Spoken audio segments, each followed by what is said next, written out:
자, 인사해 봅시다. 잘 오셨습니다. 잘 오셨어요. 여러분, 한 주간도 별일 없으셨죠? 네, 감사합니다. 정말 별일 없이 산다는 게 얼마나 감사한 일인지 모르겠어요.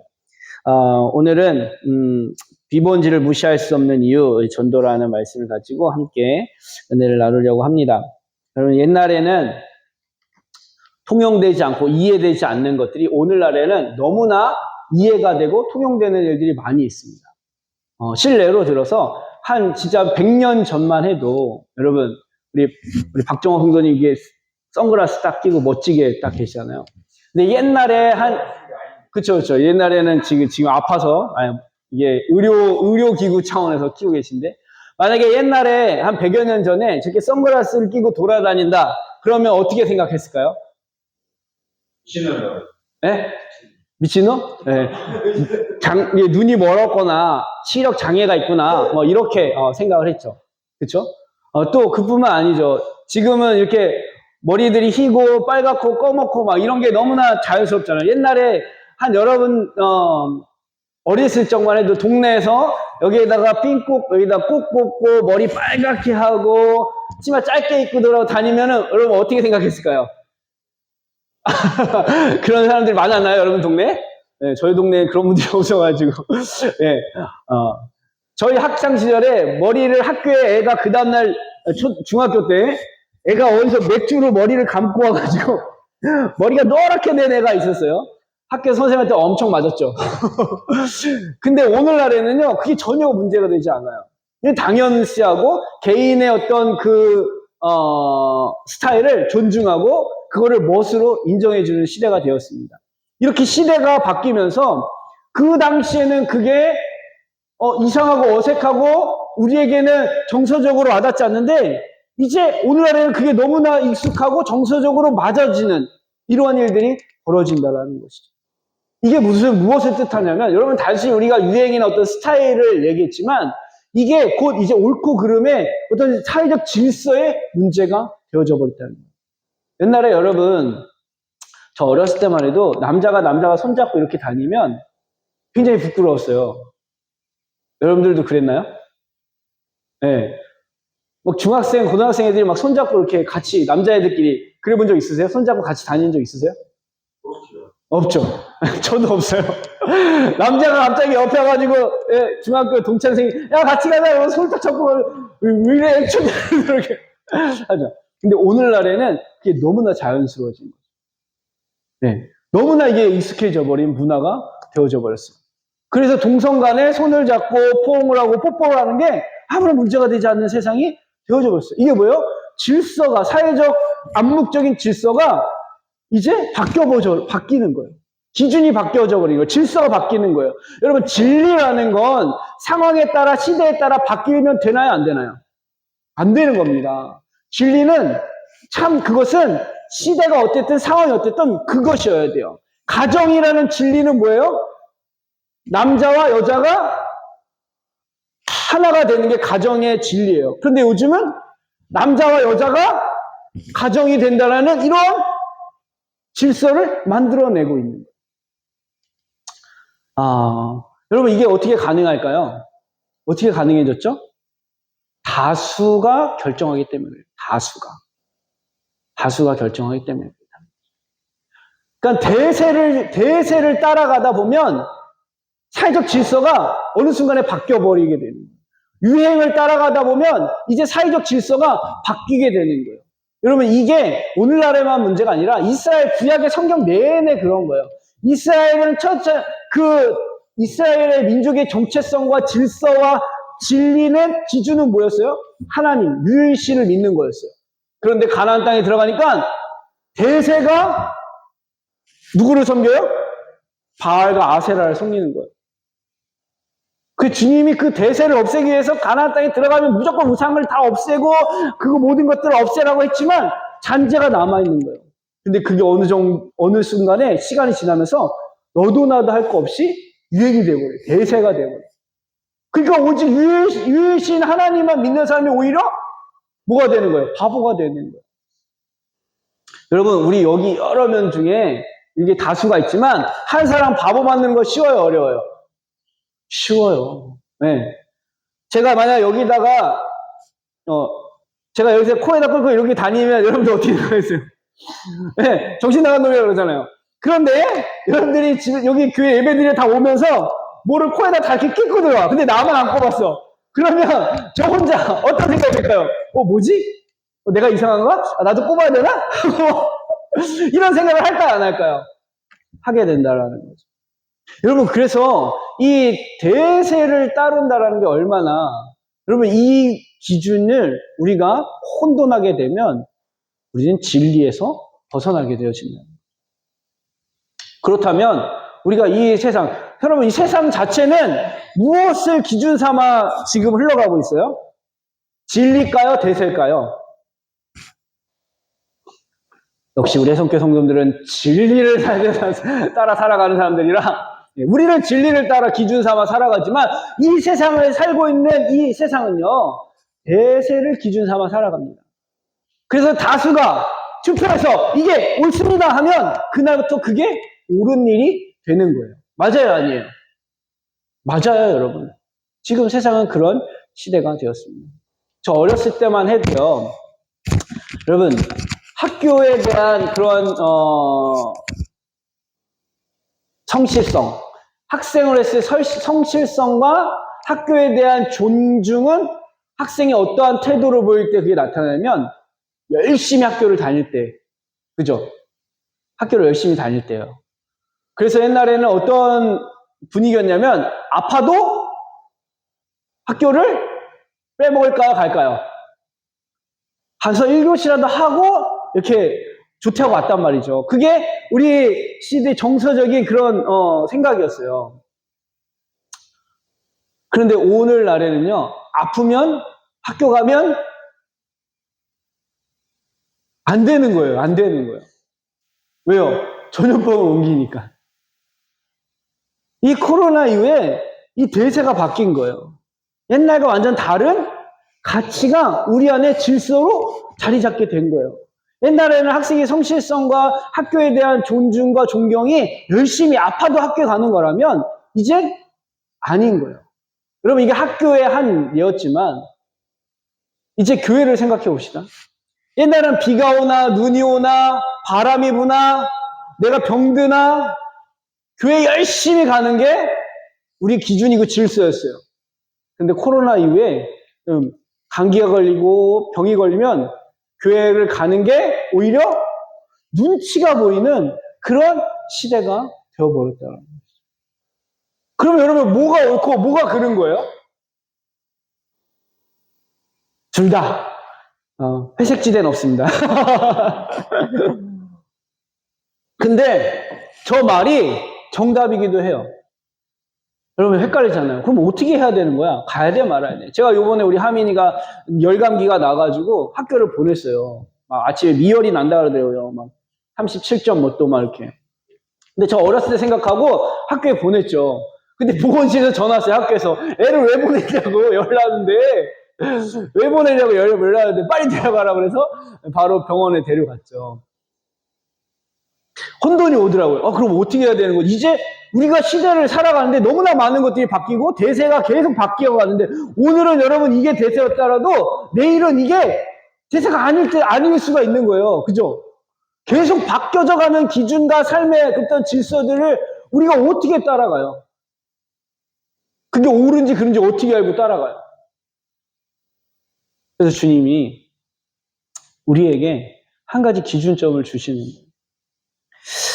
자, 오늘 말씀을 통해서 우리가 이렇게 계속 혼돈되어져 가고 변질되어져 가고 계속 가치가 무너져가는 이 세상에서 어떤 기준으로 살아가야 되는지를 오늘 본문을 통해 함께 나눠보려고 합니다. 같이 들으시겠어요? 할렐루야, 감사합니다. 여러분, 제가 먼저 한 사람을 좀 소개시켜 드릴게요. 이분은 루터라는 분이에요. 오늘날 우리가 개신교라고 하면 천주교에서 이렇게 분리돼서 나온 이 모든 뭐 감리교, 장로교, 뭐 성결교, 뭐 이런 모든 예수 그리스도를 주로 오직 그분만을 구주로 섬기고 십자가의 복음을 믿는 종교를 개신교라고 합니다. 예, 개신교, 개혁해서 새롭게 나온 그런 교파 해가지고 개신교라고 하죠. 원래는 이 모든 이 기독교는 하나였어요. 기독교라고 할 때는 이 예수님이 세운 초대교로부터 모든 교회를 말합니다. 네, 개신교도 그렇고 천주교도 그렇고 다 기독교라고 말합니다. 그러면 원래는 기독교는 하나였어요. 천주교, 카톨릭 하나였습니다. 그런데 이 카톨릭 독점을 하다 보니까 문제가 생기는 거예요. 교황의 권세가 왕보다 더 높아지니까 문제가 생기는 거예요. 여러분, 이 땅에 아무리 선하고 좋은 것도 독점을 하고 힘을 갖게 되면 그건 부패하게 되어 있습니다. 여러분, 그거 믿으시나요? 돈이 아무리 좋고 돈이 아무리 선한다 할지라도 그거에 힘을 갖고 그의 맛을 들면 이런 문제가 생길까요? 안 생길까요? 생기죠. 예, 생기게 되어 있습니다. 그래서 이걸 우리가 절제하고 다스리고 정복할 수 있는 성령의 지혜와 능력이 필요하다라는 것이죠. 그런데 어쨌든 이 카톨릭이 그걸 실패했어요. 그러니까는 이 카톨릭이 엄청난 문제가 이루어졌죠. 자, 그때 이 종교 개혁을 일으킨 분이 이 루터라는 분입니다. 독일 분인데요. 신학자이고 성직자였어요. 이 사람의 일기장에 이렇게 기록됐다고 합니다. 내일 지구에 종말이 온다 하더라도 나는 한 그루의 사과나무를 심겠다. 여러분 이거 들어보셨죠? 예. 사실 이게 우리나라 일반 사람들한테는 스피노자라는 철학자가 한 말로 굉장히 유명하게 알려져 있어요. 그런데 사실 스피노자라는 철학자가 말하기 이전에 루터가 일기장에 100년 전에 쓴 글귀라는 거예요. 예. 근데 뭐 누가 먼저 했냐? 만약에 중요해요. 스피노자는 범신론자입니다. 범신론은 뭐냐면 이 모든 세상에는 신적인 신이 담겨져 있다. 이렇게 해요. 그래서 그 모든 걸 통해서 우리는 구원에 이룰 수 있다. 다원 종교를 표방하는 것이 범신론입니다. 그래서 힌두교 같은 범신론이에요. 힌두교는 뭐예요? 다 신이에요, 다. 네. 소도 신이고 자기네 집도 신이고 자기 고무신도 신이고 심지어 자기가 똥 싸고 그것도 신이고요. 거기다 절하고. 진짜로 그렇다니까요. 제가 네팔에 갔더니 정말 황당한 건 원래 소가 신이에요. 거기는 소가 신이 신성시에서 뭐 도로에 소가 이렇게 누워 있어도 차가 빵빵거리면 안 돼요. 소가 신이니까 신이 주무시다가 일어날 때 갈 때까지 기다려야 돼요. 환장하고 탈짝 놀으시죠. 아니면 자기가 피해 가거나. 근데 더 웃긴 건 그 소가 자기 집 앞에 똥을 싸고 가잖아요. 안 치워요. 그것도 신이라 거기에다가 절을 해요. 거기다 꽃가루를 뿌리더라고요. 엄청 정말 이렇게 사람들이 무지하구나 라는 생각이 들더라고요. 이게 범신론자들의 사상인 거죠. 그걸 표방했던 사람이 스피노자예요. 그래서 사과나무 하나를 심겠다는 거, 이 사과나무가 뭐라는 뜻이에요? 신이라는 얘기예요. 그래서 지구의 종말은 와도 상관없다. 왜? 내가 심어놓은 이 사과나무가 신이기 때문에 지구는 종말할 이유가 없다. 이런 의미에서 그런 말을 만들어냈다라고 얘기를 합니다. 그런데 사실 그건 틀린 거죠.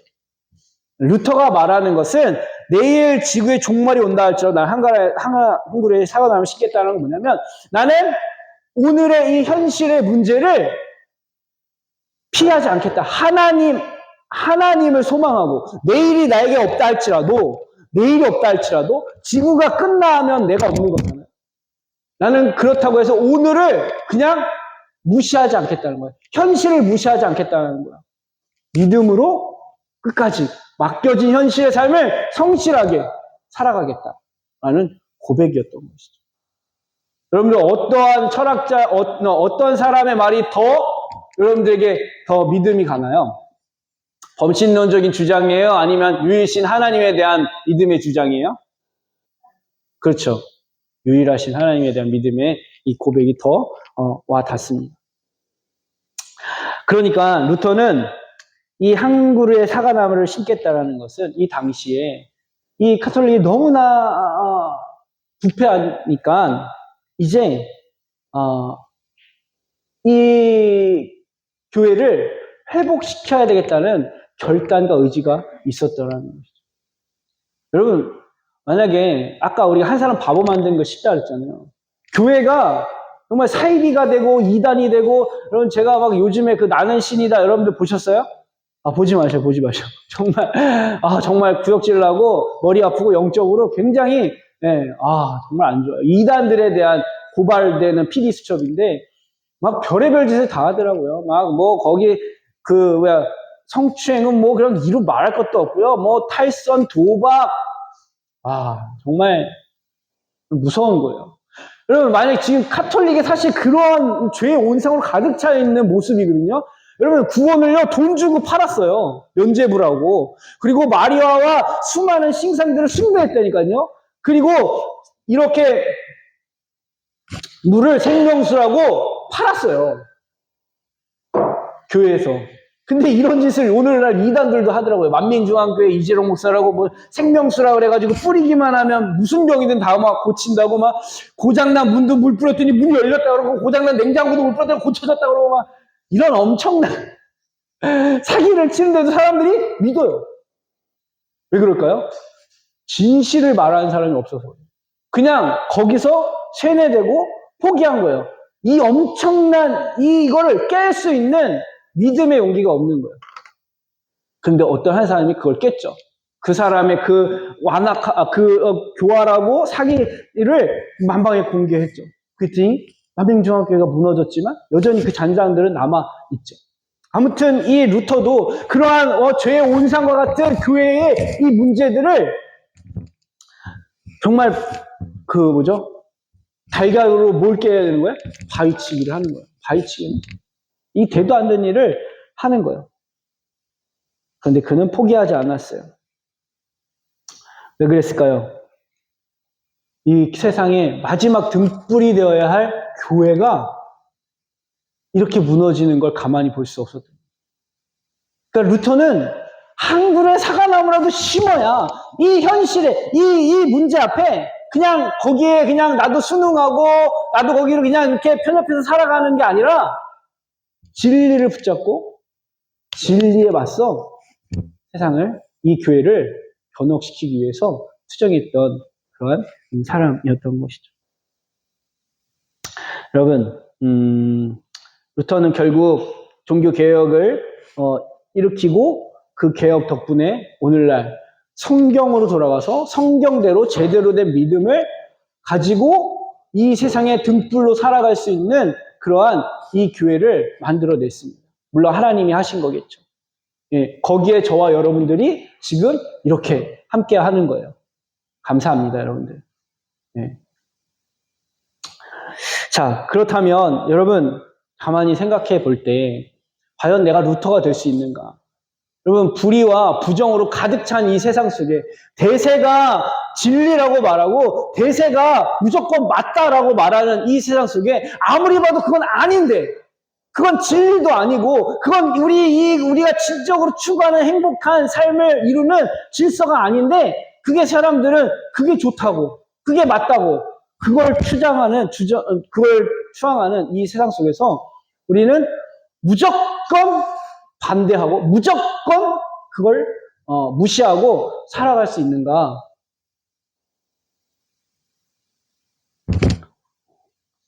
방법은 하나입니다. 산속에 들어가서 그냥 나 홀로 살던가, 아니면 그 세상 속에서 계속해서 투쟁하면서 살던가. 어떤 방법을 선택하시겠어요?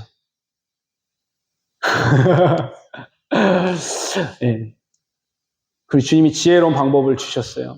여러분, 사람하고 투쟁하는 게 아니라 우리는 진리를 가지고 그 사람의 생각을 속이며 진리를 거스려 역진리로 방해하는 마귀와 투쟁하며 싸우는 영적인 삶을 살아가야 된다는 것이죠. 오늘 본문이 그걸 얘기하고 있어요.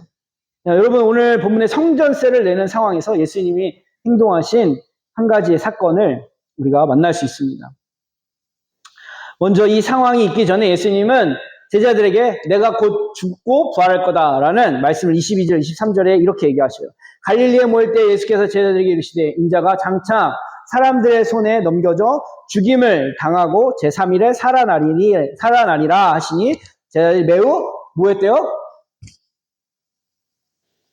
근심했대요. 근심이라는 건 여러분, 기쁨이 있을까요? 소망이 있는 건가요? 아니죠. 근심은 기쁨과 소망이 없습니다. 절망이고요. 낙담입니다. 끝났다라는 마음이 드는 게 근심인 거죠. 예, 종말이 온 거예요. 이 제자들에겐 이미 세상이 끝처럼 되어버린 거예요. 예수님이 이 말씀이 자신들에게는 예수님 십자가에 죽으신데 드디어 우리는 이제 사망에서 승리하는 거야. 이런 기쁨이 아니라 우리 뭐지? 야, 우리 이제 끝났어. 야, 예수님이 대세인 줄 알았는데 예수님이 대세가 아니야. 우리 쪽방이다, 야. 대박 날 줄 알았더니 쪽방 났네. 제자들에게는 이렇게 들려진 거예요. 근심하고 있다라. 왜냐하면 제자들은요, 예수님께 전부를 걸었어요. 네, 배도 버리고 아버지도 떠나고 자신들의 그 3년 반이라는 시간을 그냥 예수님한테 온팍 투자했다니까요. 그런데 예수님이 그냥 죽는데요. 그것도 그냥 죽는 게 아니라 사람들에 의해서 죽는다는 말이에요. 이 말은 사람들에게 존중을 받고 존경을 받고 위대한 위인이 영웅이 돼서 죽임을 당한다는 말이 아니에요, 여러분. 미움과 조롱과 박해를 받으면서 죽는다는 말이에요. 그러면 그 모습은 곧 누구에게 적용이 되는 거예요? 제자들, 나에게 적용이 되는 거예요. 아니, 영웅처럼 추앙받아 죽는 그것도 자기들에게는 손해보는 일인데, 아니, 그게 비참하게 죽는단 말이야? 그 제자들에게는 너무나 이걸 인정할 수 없는 정말 종말적인 말로 들린 것이죠. 여러분, 세상에 끝나는 판국에 더 이상 예수님을 따를 이유가 없는 거예요. 자신들에게 절망을 남겨줄 예수님을 더 이상 따를 이유가 없었던 거죠. 왜냐하면 자신의 원했던 삶이 아니라 오히려 비참한 절망적 인생이 되는 이 시점에서 더 이상 그들이 꿈꿀 수 있는 건 없는 거예요. 예수님이 있을 땐 대박을 꿈꿀 수 있었죠. 뭔가 자신들에게 원했던 그 야망을 꿈꿀 수 있었어요. 근데 예수님 죽는다니까 더 이상 뭐 그런 꿈을 꿀 방법이 없는 거예요. 오늘 하루에 사과나무를 심을 이유가 없는 거예요. 예수님을 위해서 오늘 하루를 충성되이 헌신하고 충성되이 순종하고 충성되이 일할 이유가 이 제자들에게는 없어지는 거예요.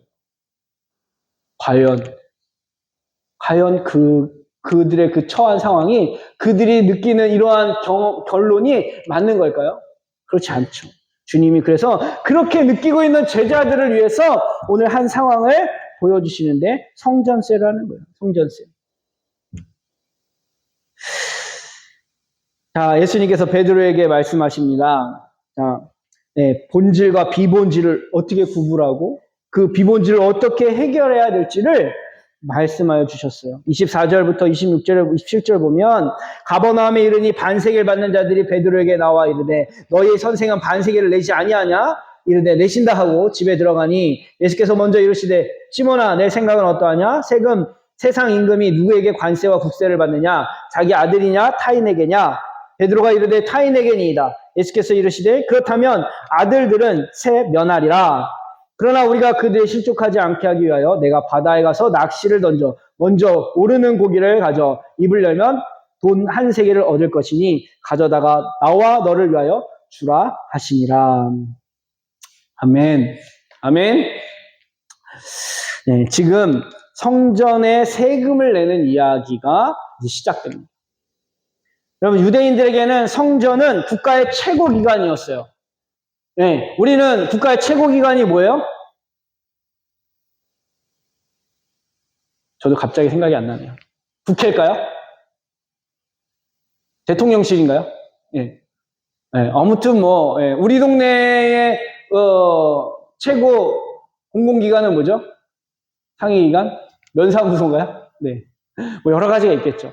그런데 어찌됐든 우리가 생각하는 국가의 최고 기관에 필요한 어떠한 인적, 물적, 어떤 운영을 위해서 세금을 내는 거, 여러분들 이상하게 생각해요? 안 이상하게 생각해요?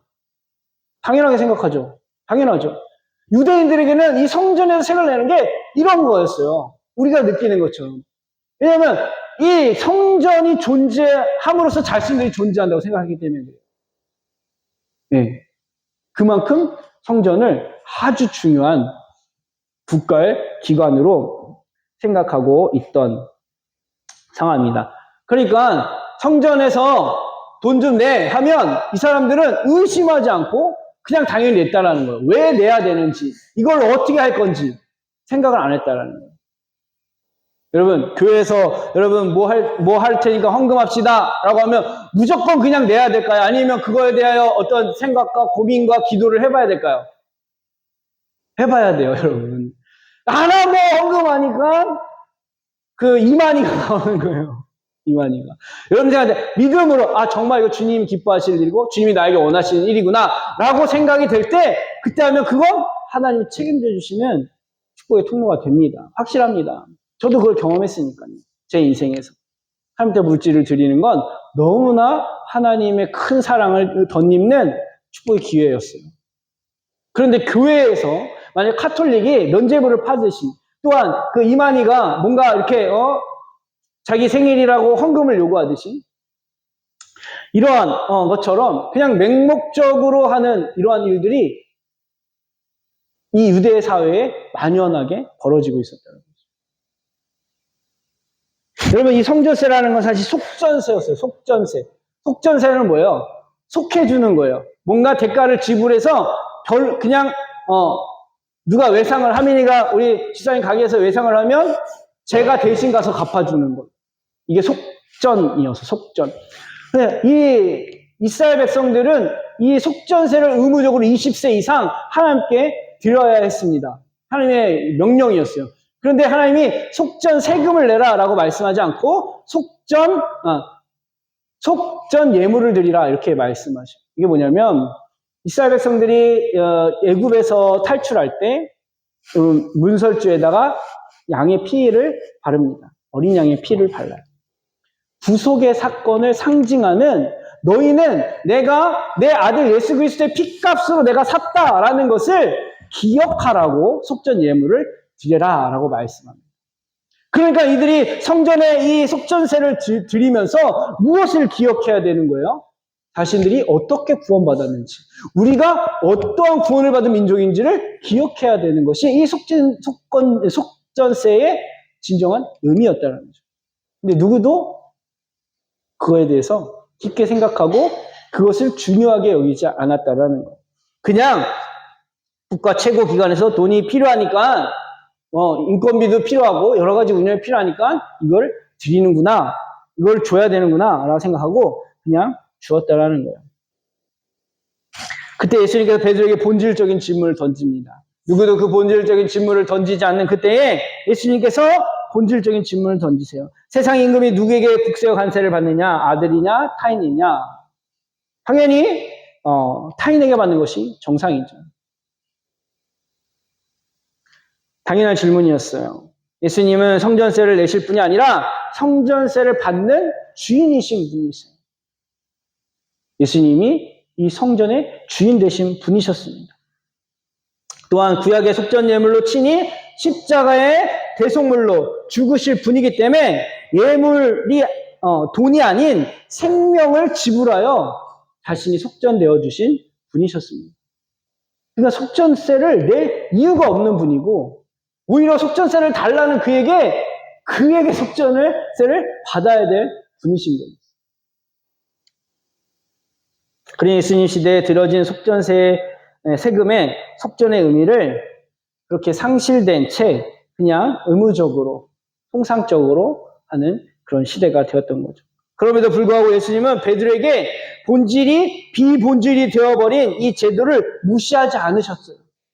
그들이 요구를 들어주라라고 말씀합니다. 우리 아까 말씀드린 대로 대세를 따른 이 세대 속에서 우리가 이 대세를 따르지만 이 대세 안에 있지만 이 대세를 쫓지 아니하고 거기서 본질을 지키며 하나님의 나라를 이루어가는 삶을 어떻게 살아야 될 것인가 라는 이 고민에 오늘 우리 주님의 말씀을 잘 생각해 봐야 되는 거예요. 무조건 무시하는 것인가? 그럴 수는 없어요. 왜냐하면 우리는 세상 속에 빛과 소금의 역할을 하며 함께 있어야 되기 때문에 그렇습니다. 마치 제가 제 아들이 병에 걸렸는데 그냥 믿음이면 충분하지 하고 병원을 데려가지 않는다면 쟤는 쉽게 고칠 병도 아마 중병이 돼서 죽을지도 몰라요. 믿음과 우리가 이 현실 가운데 맞닥뜨려져 있는 상황 속에 진정한 하나님의 뜻이 본질을 지키며 이 대세를 따르지만, 대세 안에 있지만 대세를 따르지 않고 그곳에서 하나님의 뜻을 이루어가는 삶을 어떻게 살아갈 수 있을까? 우리는 늘 이것이 충돌되어집니다. 비본질과 본질, 현실과 믿음. 어떤 게 믿음이고 어떤 게 현실에 우리의 믿음 없는 그런 모습일까요?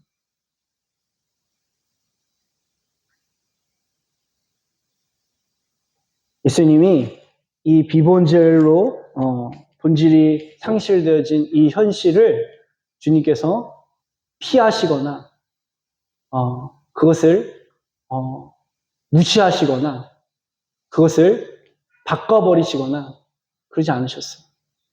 그 모습 그대로 그 있는 상황을 주님의 방법으로 본질이 회복되도록 일하셨다는 거예요.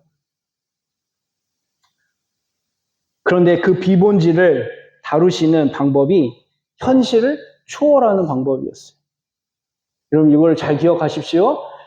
비본질, 대세를 우리가 이 살아가는 세상에 속하여 이 질서를 막 바꾸고 자기들이 옳다라고 말하는 이 대세 속에서 하나님은 어떻게 일하셨냐면 인간적인 방법, 통상적인 방법이 아니라 초월적인 방법으로 일하셨다는 거예요. 저와 여러분들도 이 방법으로 이 세상에서 하나님의 나라를 이루어가기를 축복합니다. 어떻게 초월적인 일로 하나님께서 이 대세, 하나님 이 비본질적인 이 현실을 하나님 나라로 바꾸셨을까요? 바다에서 고기를 잡아 올리셨어요.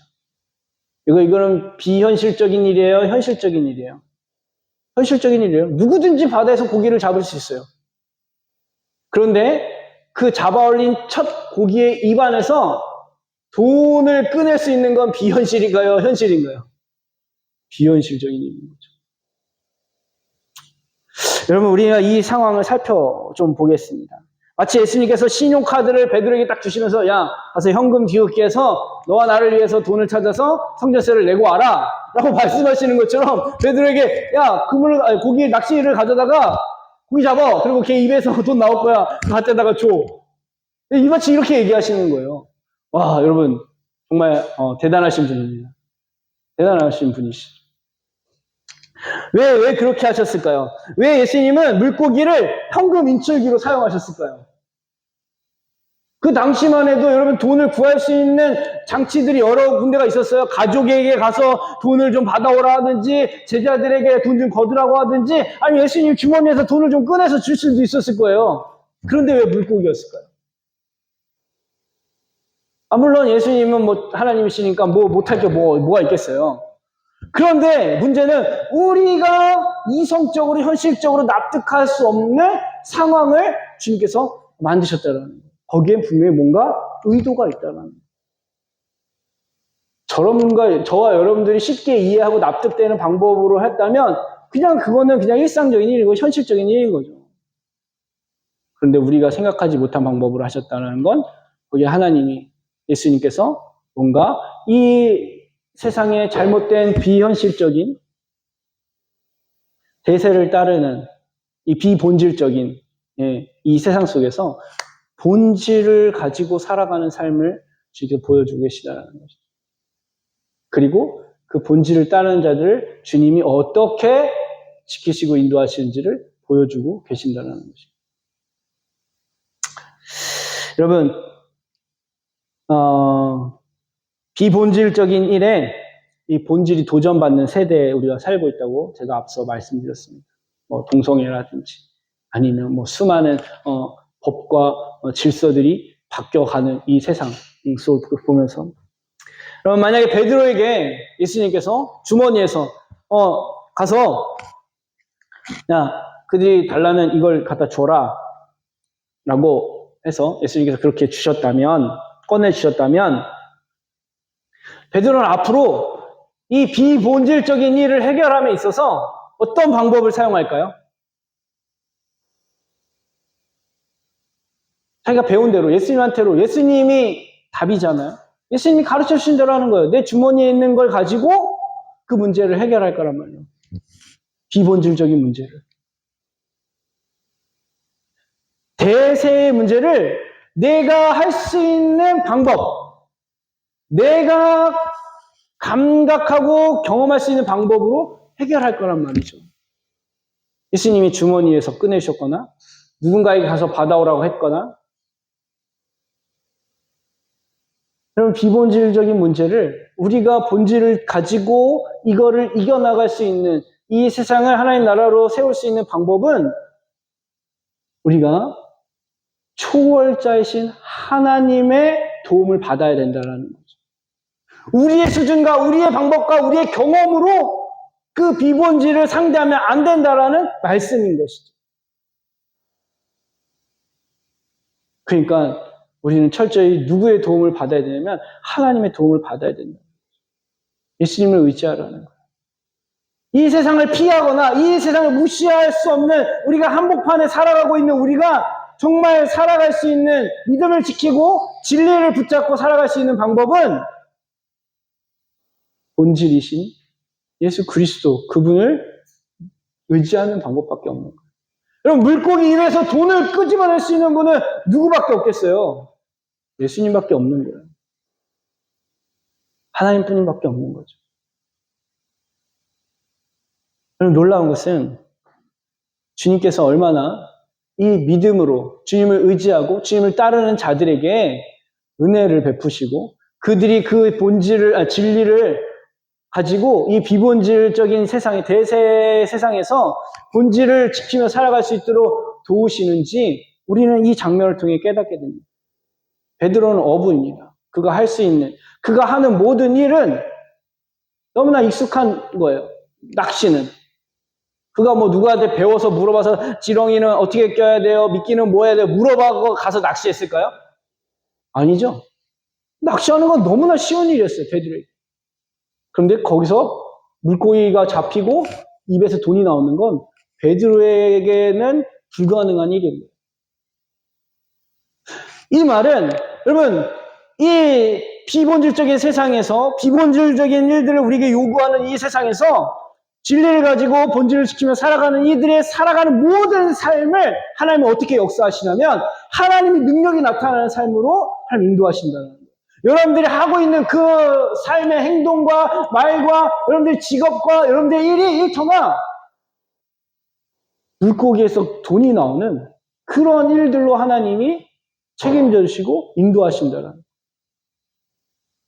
그러니까는 세상의 그 비본질적인 일을 해결하려고 여러분들의 방법으로 여러분들의 수단으로 하는 것이 아니라 여러분들에게 맡겨주신 그 현실 한 그루의 사과나무를 심듯이 오늘 내게 주어진 현실의 삶 가운데 진리를 붙잡고 본질을 가지고 하나님을 의지하며 살아가게 된다면 여러분들이 심고 여러분들이 뿌리고 여러분들이 세우는 모든 그 일들을 통해 여러분들이 생각할 수 없는 하나님이 일하여 역사하시는 물고기에 돈이 나오는 일들을 행하실 줄 믿습니다. 별로 물고기에서 돈 나오는 걸 별로 바라지 않으시네요. 이번에 너무나 감사한 간증을 하나 들었어요. 하나님의 뜻이 있다는 걸 발견했어요. 우리 제주 집사님. 예. 사람으로서는 계획하지 않지만 그냥 믿음을 가지고 하나님이 하실 것을 기대하고 살아가다 보니까 내가 생각하지 않는 방법으로 돈이 물고기에서 돈이 나오는 것처럼 내 통장에 돈이 나와버리는 거예요. 네. 궁금하면 직접 물어보셔요. 이건 내가 계획한 게 아니잖아요. 내 방법으로, 내 힘으로 하려고 한 게 아니잖아요. 하나님을 섬기고는 싶은데, 섬겨야 되겠다는 마음이 있는데, 내가 계획하지 않은 그 돈이 딱 들어오는 거죠. 이 하나님께서 비본질적인 이 세상에 살아가는 우리에게 사람들하고 살아가는 그 사람들이 뭐 본질을 가지고 살아가겠어요? 진리를 붙들고 그것이 옳다라고 살아가겠어요? 아니잖아요. 그런데 그 상황 속에서 그들과 함께 살아가는 그 가운데서 나에게는 진리고 본질이고 기준이 된 예수 그리스도를 가지고 살아가다 보니까 하나님이 그 일을 통해서 하나님이 역사하시는 진리를 세워주시는 진리를 따라가게 하는 일들을 경험케 하신다. 여러분들이 살아가는 그 삶의 현장에서 이런 일들이 나타나길 축원합니다. 여러분들이 잘하는 낚시, 베드로가 잘했던 직업이었던 그 낚시가 그것이 하나님이 나와 함께 하시고 이 진리를 따라가는 이 인생의 끝에 지금 주님이 예수님이 죽는다 할지라도 오늘 세상의 멸망 가운데 끝날지라도 한 그루의 나무를 싣듯이 오늘 내게 주어진 이 현실의 삶에서 충성을 다하여 믿음으로 걸어가는 진리를 붙들고 대세를 따르지 않고 그 대세 한가운데서 주님을 의지하고 붙잡는 여러분들의 인생을 하나님이 이렇게 기적과 같이 너와 나를 위하여 책임져 주시는 은혜의 삶을 보게 하신다. 오늘 주님이 베드로에게 이렇게 말씀하세요. 너와 나를 위하여. 너와 나를 위하여. 혼동의 세상입니다. 혼동의 세상입니다. 무엇이 기준인지, 무엇이 진리인지 그냥 오직 대세로만 결정되어진 이 세상 속에서 우리는 더욱더 믿음으로 살아가기 어려운 시대가 되어가고 있습니다. 그런데 오늘 베드로에게 주님께서 보여주셨듯이 진리를 붙잡고 진리를 따르고자 하는, 그래서 오늘 현실의 삶 가운데서 내게 주어진 낚싯대를 가지고 주님의 말씀에 순종하면 하나님 그 본질을 지키며 이 시대가 요구하는 그러한 일들을 감당해 내놓습니다. 하나님의 수준으로 그것을 이겨나가는 놀라운 은혜를 베풀어 주십니다. 근데 놀라운 것은 그렇게 우리가 진리 가운데 하나님을 따라가서 그렇게 하나님의 놀라운 기적 초월적인 어떠한 일들로 우리의 삶 가운데 도우시는 하나님의 그 도우심이 누구에게 증거가 되면 믿지 않는 저 세상 사람들에게 증인이 되어진다. 저 사람들은 그냥 무시하고 우리가 하는 이 질서가 무조건 나쁘다고 하고 그냥 반대만 하고 그냥 도망가고가 아니라 그들이 우리가 요구하는 이 대세를 묵묵히 그 자리에서 하나님을 바라보는 그들의 삶에 놀라운 기적이 일어나는 걸 보고 야, 저들이 결정하는, 저들이 붙잡는 진리가 진짜인가 보다. 진짜 진리를 발견하게 되는 것이죠. 예수님이 그래서 왜 저들에게 그 성전세를 요구하는 그들에게 성전세를 주라라고 말씀하셨냐면 실족치 않게 하기 위해요. 실족치 않게 하요. 왜냐면 그들도 구원받아야 되니까. 우리가 붙들고 있는 이 진리를, 이 본질을 드러냄으로써 그들이 붙들고 있는 그 비진리가 얼마나 불완전하고 그들을 불행하게 만드는지 더욱더 깨닫게 하심으로 우리를 그 자리에 세워주십니다. 그 자리에 있게 하시는 거예요. 대세의 흐름 가운데 우리를 세워주시는 이유가 거기에 있다는 거죠. 여러분, 이거 제가 못 보여드렸네요. 예, 세겔. 물고기 입에서 500원짜리 동전보다 조금 큰 그 돈이 튀어나왔다는 거예요. 약, 오늘날 우리나라 돈으로 따지면, 3, 4일치 임금이 된다고 합니다. 예, 그 당시 3, 4일이니까 지금으로는 한 10만원, 20만원 정도 된다고 해요. 예. 자, 예수님께서 이렇게 얘기하셔요. 보라 내가 너희를 보냄이 어린 양을 이리 가운데로 보낸 것 같도다. 그러므로 너희는 뱀같이 지혜롭고 비둘기같이 순결하라. 대세의 흐름 속에 우리를 보내실 때 대세에 쓸려가서 그냥 죽게 만든 그런 예수님이 아닌가. 비록 그렇게 가는 것처럼 보입니다. 이리에게 물려 죽이려고 보내시는 것처럼 보입니다. 그런데 그 세상 속에서 참 생명이 무엇인지 예수 그리스도를 통해 드러내 주시기. 여러분, 이리에게 잡혀먹는 어린 양이 난 줄 알았는데 그 대세 가운데 들어가니까 거기에 누가 죽어 계셔요? 예수 그리스도. 나 대신 예수님이 죽어 계신 거예요. 여호와 이레, 이삭이 죽어야 할 그 제단에 이미 누가 와 계셔? 누가 준비되어 있어요? 어린 양이 준비되어 있는 것처럼 비본질로 성전세를 내라고 쫓아다니는 그 유대, 정말 그걸 어떻게 그들의 잘못된 신앙을 깰 수 없는 그 상황 속에서 오직 주님의 진리를 붙든 사람들을 통해 하나님의 나라가 이루어졌듯이 오늘 저와 여러분들이 바뀔 수 없을 것 같고 도저히 말이 통하지 않을 것 같고 도저히 생각이 맞지 않는 이 세상, 지역과 또 가정 안에서와 또 친구 관계 가운데서 하나님은 네가 하고 있는 그 일이 하나님의 초월적인 일이 되도록 주님을 신뢰하고 진리를 붙잡고 본질을 잊지 말고 우리를 주님을 따르라고 말씀하고 있습니다. 여러분, 그렇게 주님이 우리를 부르시고 말씀하셨어요. 너와 나를 위하여. 결코 주님은 너 혼자 하라고 말씀하지 않으세요. 또 나만을 위해 하라고 하지 않으십니다. 우리가 무슨 그냥 노예처럼 주님을 위해서 그냥 맹신하는 자들이 아니에요. 여러분, 이단과 사이비들을 조심하시기 바랍니다. 사기꾼들을 조심하시기 바랍니다. 네. 더욱 조심할 건 왕 목사를 조심하시기 바랍니다. 제가 정말 주님의 신실한 종으로 끝까지 쓰임받기 위해서 기도해 주시기를 부탁드립니다. 네, 정말 그래요. 정말 그래요. 저도 여러분 대세에 얼마나 쉽게 따라가는지 몰라요. 여러분들이 만약에 목사님 이거 이렇게 해야 되잖아요 말하면 예, 그렇게 하시죠. 이렇게 될 수밖에 없어요. 제가 이제 우리 지금 오늘 아침에도 우리 참 너무 마음 아파요. 우리 아침 일찍 와서 이제 식사 봉사를 준비하는 성도님들 막 그 더운데 땀 흘리면서 막 불 앞에서 할 때마다 저 식당을 빨리 어떻게 좀 해야 되는데 마음이 드는데 고민인 거죠.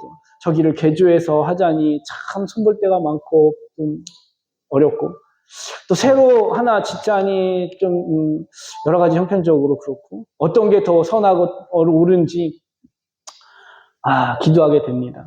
네. 어찌됐든 하나님은 저와 여러분들을 그리고 주님의 영광을 위하여 협력할 선을 이루실 줄 믿습니다. 예, 그래서 함께 기도해 주시기 바랍니다. 자, 이 시간 우리 함께 잠깐 기도하겠습니다. 하나님, 예, 이 비본질적인 이 세상, 대세가 마치 본질인 것처럼 우리를 속이며 또 그것을 요구하는 이 땅 가운데 그냥 무시하고 그들과 전쟁하며 그냥 그들을 저주하는 것이 아니라 예수님이 성전세를 내라고 쫓아오는 그들에게 하나님의 초월적인 방법으로 하나님이 그들을 구원하고자 하시는 그 뜻을 담아 그들의 성전세를 베드로와 예수님을 위하여 주라 하시고 베드로가 할 수 있는 그 낚시를 통해 그의 삶 가운데 하나님이 그 비본질적인 세상에서 본질적으로 살아가는 그 길을 열어주셨던 것처럼 하나님 오늘도 우리에게 비둘기처럼 순결하고 뱀처럼 지혜롭도록 이 땅에서 본질을 가지고 이 대세를 쓸려가지 않도록 하나님 우리 가운데 능력을 함께하여 주십시오. 때로는 초월적인 방법으로도 도우시고 성령 하나님 때로는 말씀 안에서 우리를 세워주셔서 주님 흔들리지 않도록 더욱더 주님 경험하며 경외하며 주님만을 순종하며 살아갈 수 있는 우리 모든 해송 가족 되게 하여 주시옵소서.